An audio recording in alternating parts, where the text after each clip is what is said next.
بھانجی نے چلی نے بھی ٹویٹ کی ہے. مختلف ایم پیز بھی اب آ رہے ہیں. اور ابھی میں دیکھ رہا تھا کوئی 10-15 منٹ پہلے ایک امریکہ کے فٹ بال پلیئر ہیں, ان کے بھی کوئی 1 ملین فالوور ہیں, کم نہیں ہے, وہ بھی ٹویٹ کر رہے ہیں. اچھا یہ کیوں کر رہے ہیں؟ اور واقعی ایک ریحانہ کی ٹویٹ سے ہی سب کچھ شروع ہوا ہے, کیونکہ اس سے پہلے آپ کو پتا ہے تمام فورن کیپٹل سے خاموشی ہی تھی. آپ کو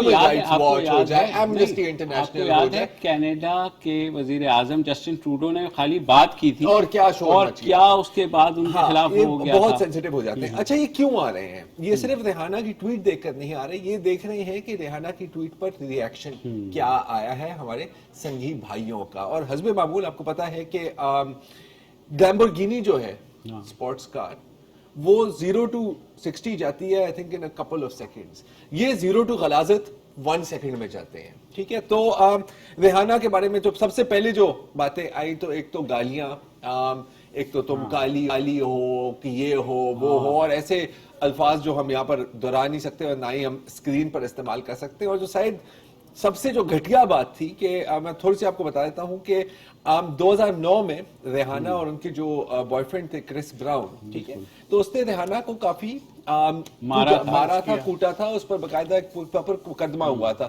تو یہ آپ ان کی ٹویٹس دے سکتے ہیں کہ یار آج ہمیں سمجھ آئی کہ کرس براؤن نے کیوں کیا تھا, اور شاباش کرس براؤن, اس کو دوبارہ کرو, اور تمہارے ساتھ بھی ہم بھی وہی کریں گے جو کرس براؤن نے کریں گے. مطلب گھٹیا پن کی حد ہوتی ہے. لیکن یہ وہی لوگ ہیں, جب کٹھوا کہ ایک ٹیمپل میں ایک 6 سال کی لڑکی کو ریپ کیا گیا تھا, انہوں نے ریپسٹ کے حق میں ریلیز نکالی تھی, تو آپ کو ذہنیت سمجھ آ جاتی ہے. لیکن چلیں یہ تو یہاں سے شروع ہوا.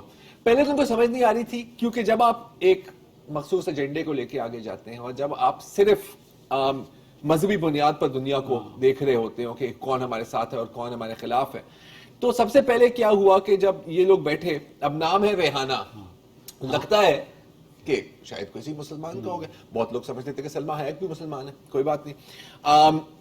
وہاں پر جو گوگل سرچ کے جو ٹرینڈز ہیں اس پہ پتہ ہے کیا سپائک ہوا سب سے پہلے؟ از ریحانہ مسلم. ٹھیک ہے, مطلب اگر آپ اس کی چارٹ دیکھیں تو یوں جا کے پہلے تو یہ پتا کرنے کی کوشش کرنی کہ یہ ہے کیا.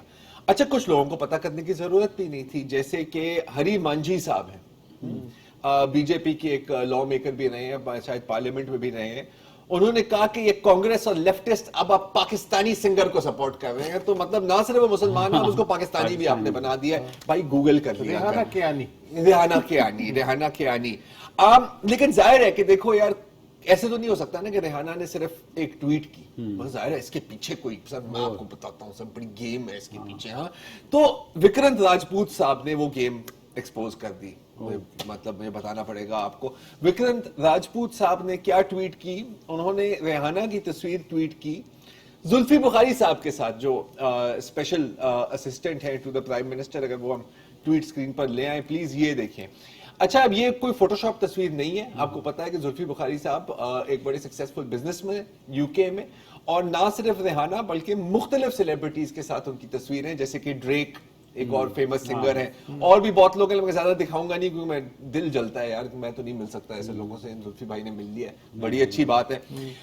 زرار بخاری صاحب آپ بالکل نہیں, ایک دن آئے گا, فکر نہ کریں, وہ ایک الگ بات ہے. پنک فلوئڈ بھی دیکھا, لیکن اس پہ ہم بعد میں بات کریں گے. لیکن یہ کافی نہیں تھا. ٹھیک ہے, آپ کو کوئی اور مطلب ٹھوس ثبوت چاہیے ہوتا ہے نا. تو ٹھوس ثبوت کیا تھا کہ سر یہ دیکھیں تصویر جس میں ریحانہ نے پاکستان کا جھنڈا پکڑا ہوا ہے باقاعدہ, اینڈ پکچرز ڈونٹ لائی ایکسپٹ وین دے ڈو لائی. تو یہ جو ایکچوئل تصویر ہے آپ دیکھ سکتے ہیں, رائٹ پر ایکچوئل تصویر ہے, لیفٹ پر مافٹ تصویر ہے. یہ گئی ہوئی تھی کرکٹ میچ پر, اور آپ کو پتا ہے باربیڈوس میں کرکٹ بڑے فین ہوتے ہیں, ریحانہ از اے کرکٹ فین. تو یہ ویسٹ انڈیز کا فلیگ انہوں نے پکڑا ہوا تھا. لیکن اب ظاہر ہے کہ دیکھیں مفت میں تو کوئی کام نہیں کرتی نا, چاہے وہ پاکستان سے پیار بھی کرتی ہے, at the end of the day she is a commercial person, business woman ہے. تو ان لوگوں کا ضرور یار کوئی نہ کوئی پیسے تو اس سے ملے ہوں گے. تو کچھ بہت وہاں کے صاحب آ گئے کہ یار میرا دل ٹوٹ گیا ہے. میں نے سنا ہے کہ ریحانہ نے $3.5 ملین لیے ہیں ٹویٹ کے لیے, ایک ٹویٹ کے لیے. اچھا بڑی فنی بات ہے کہ ایک جانب بھی کہتے ہیں کہ جی آپ تو بھیک مانگ رہے ہوتے ہیں, اور پھر دوسری جانب کہتے ہیں کہ $3.5 ملین ایک ٹویٹ کے لیے بھی دے سکتے ہیں. سوال یہ بنتا ہے کہ اتنے پیسے ہمارے پاس آئے کہاں سے یار, کہاں سے ہم ان کے اوپر بھیج رہے ہیں. تو حبیب اللہ خان ہے ہمارے پاکستانی, اور آپ کو پتا ہے پاکستانیوں کے جو سب سے جو بڑا مسئلہ ہے نا, ہم اپنے آپ کو ایکسپوز کر دیتے ہیں دنیا کے سامنے. تو حبیب اللہ خان صاحب نے ایکسپوز کر دی کہ پیسے کہاں سے آئے ہیں, اگر وہ ذرا دکھائیں. اور ان کا ہے کہ سر یہ وہ پیسے ہیں جو ڈیم فنڈ میں گئے تھے, اور اس کو کہتے ہیں 5 جنریشنل وارفیئر میں مہارت حاصل کرنا, یہ ہے. اچھا, اور بھی انفارچونیٹلی لوگ آ جاتے ہیں, جیسے ایک اور ٹویٹ ہے احمد ملک صاحب کی, اگر وہ اسکرین پر آ جائے, اور یہ مزید ایکسپوز کر رہا ہے, یہ بتا رہا ہے آپ کو کہ ریحانہ کا اصل میں مطلب کیا ہے. تو آپ دیکھ سکتے ہیں, really ISI hijacking artificial intelligence no bots to nullify Akhand Bharat. مطلب نام کے اندر ہی پورا کوڈ ان کا بنا ہوا ہے. اچھا, اب ظاہر ہے کہ کیونکہ پیسے کی بات ہے اور یہ پیسے سے آگے سوچ نہیں سکتے, تو انہوں نے سوچا کہ یار ریحانہ کی دکھتی رگ کیا ہوگی.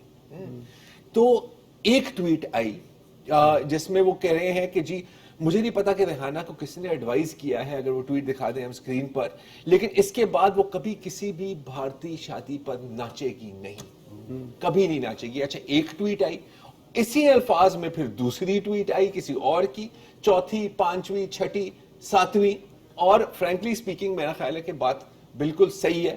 ہم بھی یہی ریحانہ کو ایڈوائز دیں گے. سنگیز اور بھکس تو کمنٹ کریں, ریحانہ کی ٹویٹ پر کریں, گریٹا تھنبرگ کی ٹویٹ پر کریں, اور سیلیبریٹیز کی ٹویٹ پر کریں, مگر بھارتی حکومت نے جس طرح کا ریاکشن دیا ہے وہ بھی ایک بڑا مزیدار ریاکشن ہے.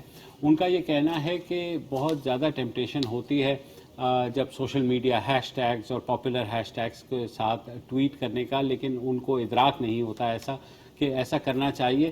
پھر اس کے یہ بھی آ گئی, اس کا بھی بھارت میں بہت مذاق اڑا, جیسے میں نے بتایا کہ ہندو کی انٹرنیشنل ایڈیٹر نے بھی کہا کہ ایسا لگتا ہے ریاست ریحانہ کے بارے میں بات کی گئی ہے. تو مگر جو اس کے بعد ہوا وہ اتنا انٹرسٹنگ ہے. امت شاہ صاحب آپ کو پتہ ہے وزیر داخلہ ہیں, اور انہوں نے اچانک انہیں یہ خیال آیا کہ یہ جو ٹویٹ ہے یہ ایک پروپیگینڈا ہے, اور انہوں نے کہا کہ یہ جو پروپیگینڈا ہے یہ بھارتیوں کو جو ہے ڈیوائیڈ نہیں کر سکتا, تقسیم نہیں کر سکتا, اور اس طرح کا پروپیگینڈا جو ہے وہ ہمیں یونٹی کی طرف لے کر کے آئے گا. بس ان کی یہ ٹویٹ کرنی تھی, اور بھارت میں جو چھپے ہوئے سیلیبریٹیز تھے وہ سامنے آ گئے. کرن جوہر, سچن تندولکر کہ جناب یہ جو سچن تندولکر, میں حیران ہوں, انہوں نے کہا جو ایکسٹرنل فورسز ہیں یعنی بیرونی قوتیں ہیں, انہیں چاہیے کہ وہ صرف دیکھیں کہ کیا ہو رہا ہے, انہیں ضرورت نہیں ہے کہ کمنٹ کرنے کی یا انٹرفیئرنس کرنے کی. دیکھو, جس طرح تم نے بتایا نا کہ ایک ہی ٹویٹ 50 لوگ مختلف ناموں سے کر رہے ہیں, تو ان سیلیبریٹیز میں سے بیشتر کو جو ہے ایک ٹویٹ کا اسکرپٹ دے دیا ہوگا کہ یار اپنے نام سے کر لو. اس میں لتا منگیشکر جو ہیں, اب ظاہر ہے کہ وہ ہیں بہت بڑا ایک لیجنڈری نام ہے, تو آئی ڈاؤٹ کہ انہوں نے یہ پورا چیزیں جو ہیں یہ پچھلے 24 گھنٹے کی فالو بھی کی ہوگی, لیکن انہیں کہا گیا کہ ان کو تو یہ ہے آپ اپنے نام سے کر دیں تو اس سے دیش کا بھلا ہوگا, تو انہوں نے کر دیا. ایسا ہی تو میرا خیال سچن وغیرہ کے ساتھ بھی یہی ہوا ہے. لیکن جو ایک سنگی یونٹ ہے بالی ووڈ میں, اس نے بہرحال اس کو بھی دیا گیا ہوگا کہ آپ جو ہے تقسیم کر لیں یا پرساد کے طور پہ آپ اپنے نام سے ٹویٹ کر دیں.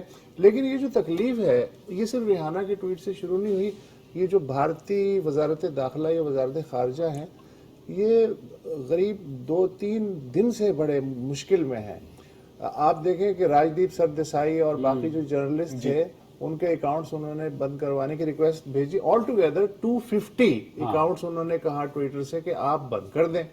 اچھا, ٹویٹر نے جو ہے وفاداری کا مظاہرہ کیا, آپ اس سے بھی ہوئے کہ دیکھیں بھارتی حکومت کی بات اچھے بچوں کی طرح مان لی ٹویٹر نے. پھر اس نے خاموشی سے کچھ ٹویٹر بحال بھی کر دیے. اس پہ بھارتی وزارت داخلہ نے پھر ٹویٹر کو ڈانٹ پہ لائی, جیسے ٹویٹر جو ہے وہ 5 سال کا بچہ ہو.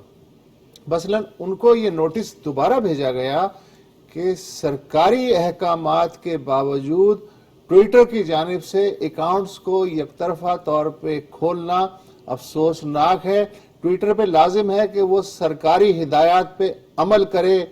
یہ نوٹس جو ہے بھیجا ضرور گیا ٹویٹر کو, لیکن اسے عام نہیں کیا گیا. تو اب ڈانٹ ڈپٹ پہ بھی آ گئے. لیکن ٹویٹر اچھا ٹویٹر نے بھی خاموشی نہیں ٹویٹر نے کہا کہ ہم نے دیکھا اور ہمیں نہیں لگتا کہ کوئی وائلیشن ہے. ٹویٹر بھی جو ہے نا وہ باقی ہو گیا, وہ بھی شاید پاکستان میں اپنا دفتر لے آیا ہوگا. لیکن ایک چیز آپ یہ دیکھیے کہ بہت سی جو کل بھی ہم نے بات کی تھی کہ انسانی حقوق کی تنظیمیں بالکل خاموش تھی.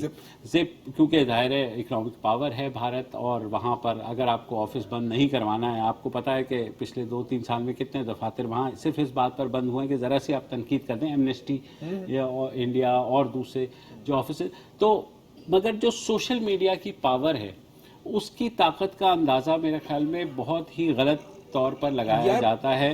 آپ یہ دیکھیں صرف ایک ٹویٹ نے وہ امپیکٹ کریٹ کر دیا ہے کہ جو کسی نے نہیں کیا. ایون جو لال قلعے کے اوپر جا کر کے انہوں نے ٹریکٹر ریلی نکالی, ٹھیک ہے اس کو رپورٹ کیا گیا, لیکن بین الاقوامی تمام جو ادارے ہیں ان پر جو ریحانہ کی ٹویٹ کے بعد جو آیا ہے وہ ہر ایک کی لیڈ سٹوری ہے, اور انہوں نے خود ہی بنائی ہے, حالانکہ چپ ساتھ لیتے. اچھا ابھی بھی چپ نہیں آئی, جیسے گریٹا تھنبرگ, ٹھیک ہے, اچھا پھر اس کے پیچھے لگ گئے, اس کو بھی گالیاں یہ وہ, تم تو اس سے پیسے لیتی ہو اس سے پیسے لیتی ہو. ابھی میں دیکھ رہا تھا بھارتی میڈیا پر جو چل رہا ہے, تو ایک تو وہ پوری ریحانہ کی ایک فیکٹ شیٹ نکالی ہوئی ہے انہوں نے, اور یہ زی نیوز پر اگر میرا خیال ہے شاید وہاں پر وہ ایک ایک کر کے جا رہے ہیں. فیکٹ 8 میں نے دیکھا ہے, فیکٹ 8 ہے کہ ایک دن میں اس نے ایک نائٹ کلب میں $8,000 خرچ کیے تھے. کس طرح کی مطلب یہ چل رہا ہے. ٹویٹ سے کیا تعلق؟ کوئی تعلق نہیں ہے. آپ ٹویٹ کی آئیڈیا تو دیکھیں کہ ٹویٹ کیا ہے, why aren't we talking about this?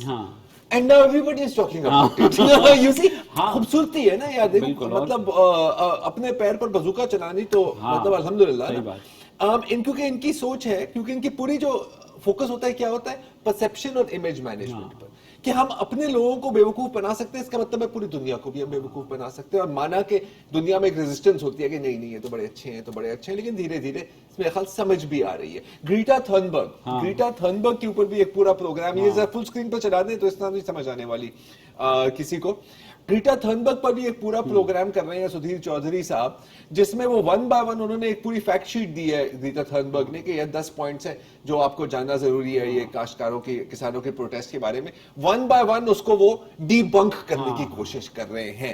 تو مطلب الٹا جتنا بھی کرو گے, جتنا چیخو گے, اتنا ہی فوکس آپ اپنے اوپر لا رہے ہیں. تو میں تو کہوں گا اپنی زبان میں ہی لگے گا مننے بھائی. میں تو ایک ووٹ آف تھینکس بھی کرنا چاہتا ہوں بھارت میں خاص طور پر, کہ ہماری ISI کی میرے خیال میں اتنی پبلسٹی ہم لوگ خود نہیں کرتے, بالکل جتنی وہ ہو جاتی ہے. سب نے کہا کہ جی ISI نے یہ سارا پلان کروایا ہے, اور یہ جو ٹویٹس ہیں وہ بھی انہوں نے وہ پلان کروائی ہیں. پھر یہ جو سارا دھرنا ہو رہا ہے وہ اس کے پیچھے بھی آپ کو پتا ہے. میرا تو خیال ہے کہ اگلی دفعہ کسی اگر CIA نے کسی مطلب تھرڈ ورلڈ کنٹری میں کو کرانا ہو تو ہمیں نہ ٹھیکہ دے دیں کہ سر آپ تو ماسٹر ہیں, آپ ماسٹر ہیں, آپ ریحانہ کو بولیں نا ہمارے بارے میں بات کریں. اور یہ ابھی تک ہم نے اپنا ٹرمپ کارڈ وہاں میجر عدنان سمیع والا کھیلا نہیں ہے. میجر عدنان سمیع کو ابھی تک ہم نے جیب میں رکھا ہوا کہ ابھی ذرا اور پک جائے, پھر میجر عدنان سمیع آ کر کے نا اس ساری کنٹروورسی کو نا وہ ختم کریں گے. مگر جو دھرنے کی صورتحال ہے وہاں پر اگر واپس آئیں تو پرسوں یعنی 6 فروری کو بھارت میں کنٹری وائڈ جو ہے وہ مظاہرے شروع ہو رہے ہیں کسانوں کے. اور کسانوں کے بارے میں مودی حکومت اس حد تک آ چکی ہے کہ انہوں نے کہا ہے کہ آپ 1.5 سال کے لیے ہم پوسٹپون کر دیتے ہیں, مگر کسان قطعی تیار نہیں ہیں. ہریانہ کے جو 26 ایریاز ہیں وہاں پر انٹرنیٹ بند ہے. دلی کے 3 جو گزرگاہیں ہیں جہاں کسان بیٹھے ہیں وہاں 48 گھنٹے کے لیے انٹرنیٹ شو ڈاؤن ہو گیا ہے. مجھے لگتا ہے کہ جو کشمیر میں انہوں نے کیا تھا اسی کو ریپلیکیٹ کرنے کی کوشش کر رہے ہیں. اور یہ ویسے تاریخ ہمیں سکھاتی ہے کہ تقریباً ایسے ہی ہوتا ہے. ایک کامیاب اسٹریٹجی ایک وقت پر پھر ناکام بھی ثابت ہوتی ہے. اور دیکھو اب اگر آپ دن رات میڈیا پر, سوشل میڈیا پر لوگوں کو کہو گے تم غدار ہو, تم غدار ہو, تم غدار ہو, اور پھر تم ایکسپیکٹ کرو گے کہ آپ سے وہ پیار کریں گے, تو ایسا نہیں ہوتا ہے. اس میں بہت لوگوں کے لیے سبق ہے. ایک وقفہ لے لیں.